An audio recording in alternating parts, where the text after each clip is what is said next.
दोस्तों आज आपके लिए गुड न्यूज है। हम लोग संविदा शिक्षक वर्ग 3 या मध्य प्रदेश पात्रता परीक्षा 3 का सबसे इंपॉर्टेंट सब्जेक्ट है बाल विकास एवं शिक्षा। आज इसके बारे में हमारा पहला चैप्टर पहला यूट्यूब पर वीडियो डलेगा, तो ध्यान से देखिएगा दोस्तों। हमारे बाल विकास एवं शिक्षा शास्त्र का पहला चैप्टर है जिसका नाम है बाल विकास की अवधारणा और इसका अधिगम से संबंध।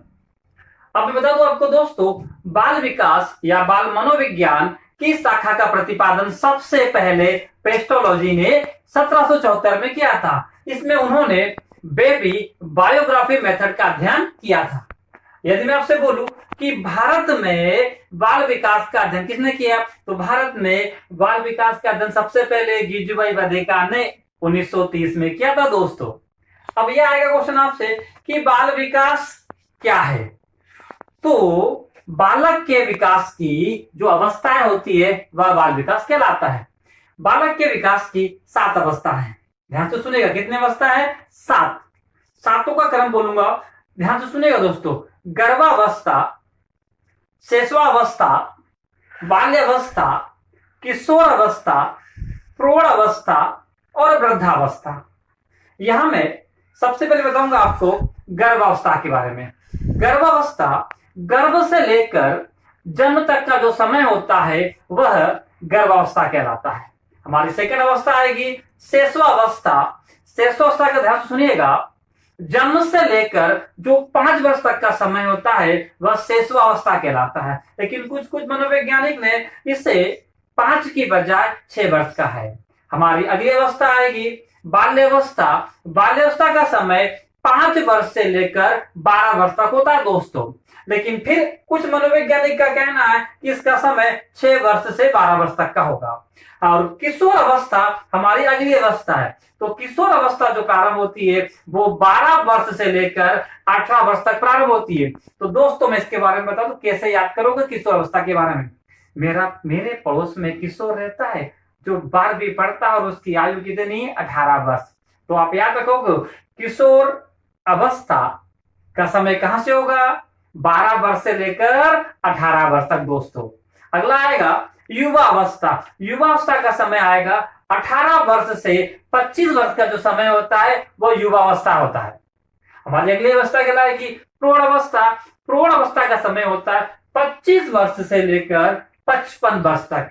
और हमारी लास्ट की जो अवस्था है वृद्धावस्था अर्थात मेरी अवस्था। जो वृद्धावस्था है उसका समय है 55 वर्ष से मृत्यु तक की जो अवस्था होती है वो वृद्धावस्था कहलाती है। हाँ दोस्तों, पहली अवस्था गर्भावस्था। और गर्भावस्था को ध्यान से सुनिएगा, पूरी 7 अवस्थाएं थी, 7 अवस्थाओं को मैं एक एक कर क्लियर करूंगा। पहली अवस्था गर्भावस्था। गर्भावस्था को 3 भागों में बांटा गया दोस्तों, डिंब अवस्था, पिंड अवस्था और भ्रूण अवस्था। तो पहली कौन सी अवस्था? डिंब अवस्था। तो ध्यान से सुनिएगा, डिंब अवस्था का समय गर्भ धारण करने से लेकर 2 सप्ताह तक रहता है दोस्तों। इसमें जो डिंब होता है वह अंडे का आकार का होता है। जो ध्यान से सुनिएगा, इसमें डिंब का आकार कैसे होता है? अंडे के समान, जो गर्भ नलिका में इधर उधर तैरते रहता है। और जो गर्भ नलिका होती है वो माँ के गर्भाशय से जुड़ी रहती है ना दोस्तों। ठीक, देखिए दोस्तों, हमारी दूसरी अवस्था होती है पिंड अवस्था। कौन सी अवस्था होती है? पिंड अवस्था। इसकी अवधि 2 सप्ताह से, ध्यान सुनिएगा, इसकी अवधि 3 सप्ताह से लेकर 2 माह के अंत तक होती है। इस अवधि में जो गर्भपिंड होता है वो मानव की आकृति ले लेता है। और इसी अवस्था में जब गर्भपिंड 6 सप्ताह का हो जाता है तो उस पिंड में हृदय की धड़कन प्रारंभ हो जाती है दोस्तों।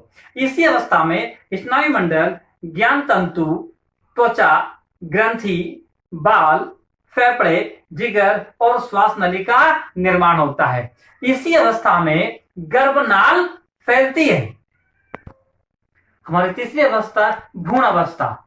इस अवस्था का समय होता है 3 माह से लेकर 9 माह तक का समय। काय का होगा? हमारा भ्रूण अवस्था का समय होगा। ध्यान सुनिएगा, इस अवस्था में नए अंगों का न तो निर्माण होता है न विकास होता है, किंतु जो अंग पिंड अवस्था में निर्मित हो जाते हैं उन्हीं का विकास इस अवस्था में होता है दोस्तों।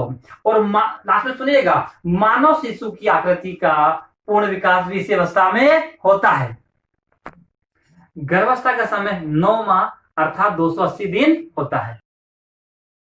अब दोस्तों हमारी दूसरी अवस्था है शैशवावस्था। शैशवावस्था का समय जन्म से लेकर 6 वर्ष तक होता है। मैंने पहले भी कहा था कुछ मनोवैज्ञानिक कहते हैं कि ये 5 वर्ष से होती है। इस अवस्था में बालक की लंबाई बालिका की लंबाई से अधिक होती है। इसमें बालक की अगर मैं बात करूं लंबाई तो 51 सेंटीमीटर होती है और उसका वजन 3 किलोग्राम तक होता है। और अगर ये वजन पौंड में पूछा जाए तो 8 पौंड के लगभग होता है। इसकी प्रमुख परिभाषा बता दूं मैं आपको कि शैशवावस्था में प्रमुख मनोवैज्ञानिक ने क्या क्या परिभाषा दी है। अगर हम बात करें तो वैलेंटाइन महोदय ने कहा है शैशवावस्था सीखने का सबसे आदर्श काल होती है। हमारे क्रो एंड क्रो महोदय ने कहा है 20वीं शताब्दी शैशवावस्था की है। हमारे थॉर्नडाइक महोदय ने कहा है शैशवावस्था विकास की सबसे तेज गति है। अब यहां बता दूं आपको शैशवावस्था की प्रमुख विशेषताएं, ध्यान से सुनिएगा। विशेषताओं से कुछ क्वेश्चन आते हैं। पहली विशेषता ध्यान से सुनिएगा, यह स्वकेंद्रित अवस्था होती है। नंबर 2 स्वयं प्रेम की भावना विकसित होती है। नंबर 3 छोटे छोटे शब्दों का प्रयोग अधिक किया जाता है। नंबर 4 इसमें बालक या बालिका अनुकरण करके सीखते हैं। अनुकरण का अर्थ होता है हम दूसरों को देखकर जो सीखते हैं वो अनुकरण कहलाता है। इसमें बालक या बालिका दूसरों पर अधिक निर्भर होते हैं और इसमें विकास की गति सबसे तेज होती है। हमारी अगली अवस्था है बाल्यावस्था। बाल्यावस्था का समय 6 से 12 वर्ष होता है। मैंने पहले भी कहा था कुछ मनोवैज्ञानिक कहते हैं कि इसका समय 5 से 12 वर्ष भी होता है। अब मैं बाल्यावस्था के बारे में बता दूं, ध्यान से सुनिए इसकी विशेषता है। नंबर 1 इस अवस्था में बालक जिद्दी और शरारती बहुत होता है। 2 बालक आज्ञा माता पिता की नहीं मानता है। 3 बालक को खिलौने अधिक पसंद होते हैं।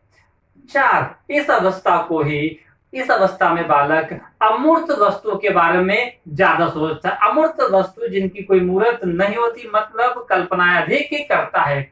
इस अवस्था में बालक की जिज्ञासा बहुत अधिक होती है। अगला नंबर ध्यान से सुनिएगा, इस अवस्था में बालक में नकल करने की प्रवृत्ति भी अधिक होती है। अगर हम आगे बोले तो इस अवस्था में बालक को दोस्त बनाना बहुत अधिक अच्छा लगता है और वह नए नए दोस्त बनाता है। अगर वह एक शहर में रहता है तो वहां दोस्त बनाएगा। अगर वह नए शहरों में जाता है, नई स्कूल में जाता है तो फिर वहां नए दोस्त बनाता है।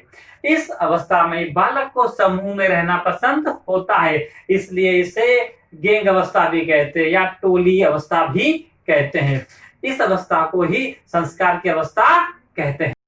दोस्तों हमारी अगली अवस्था है किशोर अवस्था। इस अवस्था की अवधि 12 से 18 वर्ष होती है।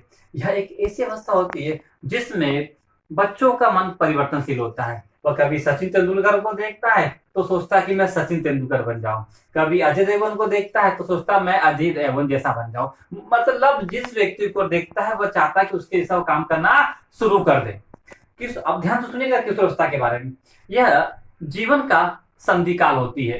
इस अवस्था को ही तनाव, तूफान और स्वप्न की अवस्था भी कहा जाता है। इस अवस्था में कल्पना और भावनाएं सबसे अधिक होती है दोस्तों। इसमें अनुशासन और नियंत्रण का भाव विकसित होता है। इस अवस्था में जो बच्चे होते हैं वह समायोजन नहीं कर पाते हैं और कभी कभी तो पलायन कर जाते हैं अर्थात भाग जाते हैं और कभी कभी स्थिति इतनी विकट हो जाती है कि वह आत्महत्या भी कर लेते हैं। मैं आपको अब किशोर अवस्था की विशेषताएं बताऊंगा, ध्यान से सुनिएगा। इसमें बच्चे विपरीत लिंग के प्रति अधिक आकर्षित होते हैं। 2 इसे किशोर अवस्था को बसंत काल भी कहा है। आगे सुनिएगा। 3 इसे कठिन काल भी कहा है। ये कहा हमारा किलपैट्रिक महोदय ने। किशोर अवस्था कठिन काल है, किसने कहा है? किलपैट्रिक महोदय ने। अगर मैं बात करूं आपसे सुनिएगा, वैलेंटाइन महोदय ने कहा है कि आपराधिक प्रवृत्तियों को यह बढ़ाता है। कहा है कि किशोर अवस्था शैशवावस्था की पुनरावृत्ति है। हमारे स्टैनली हॉल ने कहा है कि किशोर अवस्था संघर्ष, तनाव और तूफान की अवस्था है। हाँ दोस्तों, हमारा अगला प्रश्न है वृद्धि और विकास क्या है, इसमें अंतर है। तो ध्यान से सुनिएगा, पहले बताऊंगा मैं आपको वृद्धि के बारे में। ध्यान सुनिएगा, जब कोई बालक या बालिका, ध्यान सुनिएगा, जब कोई बालक या बालिका शारीरिक रूप से बढ़ते हैं तो वृद्धि कहलाती है।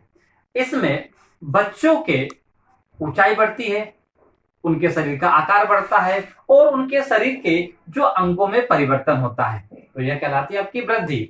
वृद्धि विकास का एक चरण है, किंतु इसका क्षेत्र सीमित होता है। अब मैं बताऊंगा आपको विकास के बारे में। विकास एक जीवन पर्यंत चलने वाली प्रक्रिया है जो गर्भधारण से शुरू होती है और दोस्तों मृत्यु तक चलती है। यह सामान्य से विशिष्ट की ओर अर्थात सरल से जटिल की ओर चलने वाली एक प्रक्रिया है। विकास की प्रक्रिया हमेशा निरंतर चलती रहती है। अब दोस्तों मैं आपको बताऊंगा वृद्धि और विकास में क्या अंतर है। ध्यान से सुनिएगा, पहला पॉइंट, वृद्धि इसका बाहरी स्वरूप होता है, विकास इसका आंतरिक और बाहरी दोनों स्वरूप होता है। सेकेंड पॉइंट, वृद्धि कुछ समय बाद रुक जाती है, विकास कुछ समय बाद भी नहीं रुकता। तीसरा पॉइंट, वृद्धि का एक निश्चित क्रम होता है, विकास का कोई निश्चित क्रम नहीं होता है। वृद्धि की कोई निश्चित दिशा नहीं होती है, विकास की एक निश्चित दिशा होती है। अगला पॉइंट, वृद्धि का कोई निश्चित लक्ष्य नहीं होता है, विकास का एक निश्चित लक्ष्य होता है। लास्ट पॉइंट, ध्यान से सुनिएगा, वृद्धि को मापा जा सकता है, जैसे ऊंचाई, भार या अंगों या आकार में परिवर्तन होना। विकास को नापा या मापा नहीं जा सकता। हाँ दोस्तों, हमारे फर्स्ट चैप्टर के कुछ महत्वपूर्ण प्रश्न और आंसर। भाई हमने फर्स्ट चैप्टर आपको पढ़ा दिया है, अब किन किन क्वेश्चंस और आंसर आपको समझ में आए। ध्यान से सुनिएगा, सबसे इंपॉर्टेंट क्वेश्चन आंसर बताओ फर्स्ट चैप्टर के। पहला प्रश्न, ध्यान से सुनिएगा, मानव विकास कैसे होता है? आंसर आएगा मात्रात्मक और गुणात्मक दोनों। दूसरा प्रश्न, खिलौने की आयु किसे कहा जाता है? बाल्यावस्था को। तीसरा प्रश्न, अत्यधिक दबाव और तनाव की अवस्था किसे कहा जाता है? किशोर अवस्था को कहा जाता है। गर्भकाल में एक शिशु को विकसित होने में कितने दिन का समय लगता है? दिन के हिसाब से 280 दिन, महीनों के हिसाब से 9 माह और सप्ताह या वीक के हिसाब से 40 सप्ताह का समय लगता है। दोस्तों आगे सुनिएगा, एक नवजात शिशु का भार कितना होता है? 3 किलोग्राम। यदि पौंड में पूछे तो 8 पौंड। अगला प्रश्न, किस ग्रंथि को मुख्य अधिकारी ग्रंथि कहा जाता है? तो पीयूष ग्रंथि को कहा जाता है। नेक्स्ट प्रश्न, शर्म और गर्व की भावना कब विकसित होती है? कब बालक को शर्म महसूस करना शुरू कर देता है, गर्व या प्राउड महसूस करना शुरू कर देता है? तो यह बाल्यावस्था में होता है। मैं कौन हूं, मैं क्या हूं, मैं कुछ भी हूं, यह भावना किस अवस्था में विकसित होती है? किशोर अवस्था में। सबसे इंपॉर्टेंट प्रश्न, क्या जन्म के समय शिशु एक सामाजिक प्राणी होता है या नहीं होता है? तो दोस्तों नहीं होता है, क्योंकि वह समाज से ही अनजान होता है। अगला प्रश्न, मनुष्य जो कुछ भी बनना चाहता है वह प्रारंभ के 4 या 5 वर्ष में बन जाता है। यह किसने कहा था? फ्राइड महोदय ने। जीवन का वसंत काल किसे कहा गया है? भाई किशोर अवस्था को कहा गया है। डर्टी एज या गंदी अवस्था किसे कहा गया है? बाल्यावस्था को। गोल्डन एज किसे कहा गया है? बाल्यावस्था को। दोस्तों ये हमारा फर्स्ट चैप्टर था। इस चैप्टर का भी हमने आपको पढ़ा दिया पूरा, और इसके महत्वपूर्ण क्वेश्चंस और आंसर के बारे में भी आपको समझा दिया है।